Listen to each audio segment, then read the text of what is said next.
শিক্ষাৰে শিক্ষিত কৰি নিজকে উপযুক্ত হিচাপে গঢ়ি তোলক। এই ভাষ্য কেন্দ্ৰীয় সমিতিৰ আমচুৰ সভাপতি ৰেজাউল কৰিম চৰকাৰৰ। গোহাইগাঁও মহকুমাৰ অন্তৰ্গত অন্থাইবাৰী এম ই স্কুল প্ৰাংগণত অনুষ্ঠিত সদৌ-অসম সংখ্যালঘু ছাত্ৰ সন্থা চমুকৈ আমচুৰ পশ্চিম কোকৰাঝাৰ জিলা সমিতিৰ অন্তৰ্গত পূব গোহাইগাঁও আঞ্চলিকৰ অন্তৰ্গত 9খন শাখা সমিতিৰ শপত গ্ৰহণ অনুষ্ঠানত উপস্থিত আমচুৰ কেন্দ্ৰীয় সমিতিৰ সভাপতি ৰেজাউল কৰিম চৰকাৰ। পশ্চিম কোকৰাঝাৰ জিলা সমিতিৰ অন্তৰ্গত পূব গোহাইগাঁও আঞ্চলিক সমিতিৰ শপত বাক্য পাঠ কৰা অনুষ্ঠান কাৰ্যসূচীত পুনতে পুৱা 8 বজাত দলীয় পতাকা উত্তোলন কৰে পূব গোহাইগাঁও আঞ্চলিক সমিতিৰ সভাপতি মতিয়াৰ ৰহমান প্ৰধানীয়ে। পৰৱৰ্তী সময়ত 9 বজাত পশ্চিম কোকৰাঝাৰ জিলা সমিতিৰ সাধাৰণ সম্পাদক মুস্তাফিজুৰ ৰহমানৰ নেতৃত্বত বৃক্ষৰোপণ কৰা হয়। গোহাইগাঁও আঞ্চলিক সমিতিৰ অন্তৰ্গত 9খন শাখা সমিতিৰ শপত বাক্য পাঠ কৰে আমচুৰ পশ্চিম কোকৰাঝাৰ জিলাৰ সমিতিৰ সভাপতি মাজহাৰুল ইছলামে।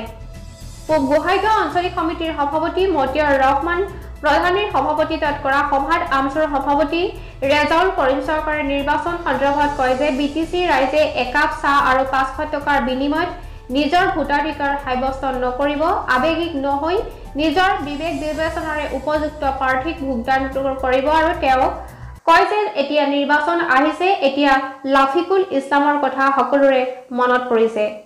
কিন্তু 3 বছৰ অতিক্ৰম কৰাৰ পিছতো এতিয়ালৈকে দোষী কিয় উপযুক্ত শাস্তি দিয়া হোৱা নাই। তেওঁ হিমন্ত বিশ্ব শৰ্মাক প্ৰত্যাহ্বান জনাই কয় যে যদি আপোনাৰ সাহস আছে লাফিকুলৰ হত্যাকাৰীক ৰাজহুৱা কৰক বুলি ভাষণত উল্লেখ কৰে। গোহাইগাঁৱৰ পৰা আজিজুল হকৰ ৰিপৰ্ট, খবৰ 24x7। সভাপতি মই কোনো ধৰণৰ ডিক্লেৰেশ্যন দিছোঁ নেকি? আমি সামগ্ৰিকভাৱে বিটিচিৰ সংখ্যালঘু ৰাইজৰ লগত কথা পাতি আছোঁ, সভা সমিতি কৰি আছোঁ আৰু সংখ্যালঘু ৰাইজক প্ৰতিনিধিত্ব কৰিব পৰাকৈ কোন আছে, কোন প্ৰাৰ্থী আছে, এইবিলাক আমি চাই আছোঁ। আৰু এই মুহূৰ্তত আমি আমচুৱে কোনো ধৰণৰ মুকলি সিদ্ধান্ত গ্ৰহণেই কৰা নাই।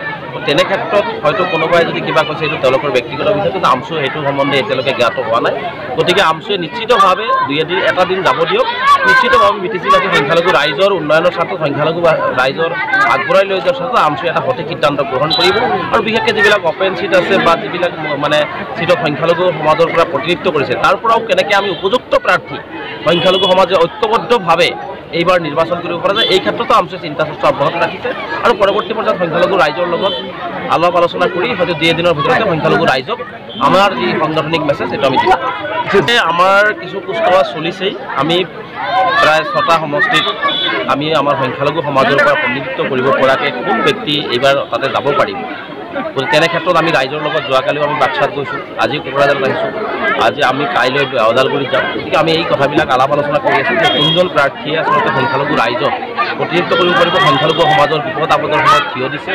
গতিকে তেনেকুৱা প্ৰাৰ্থীক নিশ্চিতভাৱে আমি যিহেতু এটা অৰাজনৈতিক ছাত্ৰ সংগঠন, অৰাজনৈতিক চৰিত্ৰ আমি বজাই ৰাখি আমাৰ সংগঠনে ৰাইজৰ লগত আলাপ আলোচনা কৰি উপযুক্ত ব্যক্তিক নিৰ্বাচন কৰাৰ ক্ষেত্ৰত এক অগ্ৰণী ভূমিকা গ্ৰহণ কৰিছে।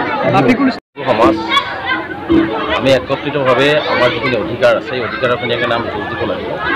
আমি বিভিন্ন ঠাইত বিভিন্ন ধৰণৰ সংগঠন থাকিব পাৰে, কিন্তু আমাৰ আদৰ্শ, আমাৰ যিখিনি সিদ্ধান্ত, আমাৰ যিখিনি সমস্যা, এইখিনি সকলোৱে যদি আমি একে শাৰীতে অনুধাৱন কৰি আমি থিয় হ'ব নোৱাৰোঁ, তেনেহ'লে কিন্তু আমাৰ সমস্যাখিনি আৰু দিনে দিনে বাঢ়ি যাব। গতিকে মই সকলোকে আহ্বান জনাম যে নিজৰ যাৰ যি সংগঠন আছে সকলোৱে নীতি আৰু আদৰ্শ বজাই ৰাখি সংখ্যালঘু ৰাইজক কেনেকৈ আগুৱাই লৈ যাব পৰা যায় তেনেকুৱা চিন্তা চৰ্চা সকলোৱে কৰিব লাগে। আৰু মই ভাবোঁ নিশ্চিতভাৱে তেনেকুৱা ধৰণৰ চিন্তা চৰ্চা বিভিন্ন সংখ্যালঘু সংগঠনবিলাকে কৰি থাকে। আৰু বিশেষকৈ বাকী যিবিলাক সংগঠনৰ কথা কৈছে, বিভিন্ন ধৰণৰ তেওঁলোকৰ ব্যক্তিগত সংগঠন আছে, তেওঁলোকে তেওঁলোকৰ সংগঠনৰ চিন্তা চৰ্চা কৰিব। আমি বিচাৰোঁ যে সংখ্যালঘু সমাজ একত্ৰিতভাৱে সংখ্যালঘু ৰাইজৰ কাৰণে আমি ঐক্যবদ্ধভাৱে আমি একেখন বেনাৰৰ তলত থিয় হৈ আমাৰ সমস্যাখিনি সমাধানৰ কাৰণে আগবাঢ়ি আহিব লাগে। উপযুক্ত সময় ৰাইজৰ উপযুক্ত প্ৰতিনিধি নিৰ্বাচন কৰাটো। আৰু মই ভাবোঁ যে এইবাৰ অন্ততঃ বিটিচিবাসী ৰাইজে আৱেগিক নহয়, বিবেক বিবেচনাৰে সংখ্যালঘু সমাজক আগবঢ়াই লৈ যাব পৰাকৈ সংখ্যালঘু সমাজৰ যিখিনি মৌলিক সমস্যা বিটিচিত আছে, আজি শিক্ষাৰ সমস্যা, ৰাস্তা ঘাটৰ সমস্যা, ভূমিৰ অধিকাৰৰ সমস্যা, আজি গৃহহীন হোৱা শৰণাৰ্থীসকলৰ পুনৰ সংস্থাপনৰ সমস্যা, যিসকলে আজি গোষ্ঠীগত সংঘৰ্ষত নিহত হ'ল তেওঁলোকৰ পুনৰ সংস্থাপনৰ সমস্যা, গতিকে বিভিন্ন এশাবৰী সমস্যা বিটিচি অঞ্চলত আছে, NRC সমস্যাও আছে, ডিমকৰ সমস্যাও আছে। গতিকে মই ভাবোঁ যে বিটিচিবাসী বিশেষকৈ সংখ্যালঘু সমাজে এইবাৰ অন্তত আৱেগিক নহয় বিবেক বিবেচনাৰে সংখ্যালঘু জাতিটোক প্ৰতিনিধিত্ব কৰিব পৰাকৈ সংখ্যালঘু সমাজক আগুৱাই লৈ যাব পৰাকৈ এক বিজেপিৰ তীব্ৰ বিৰোধিতাৰে এক সঠিক আৰু শুদ্ধ সিদ্ধান্ত গ্ৰহণ কৰি নিজৰ প্ৰতিনিধি বিদেশীবাসী ৰাইজে নিৰ্বাচন কৰে।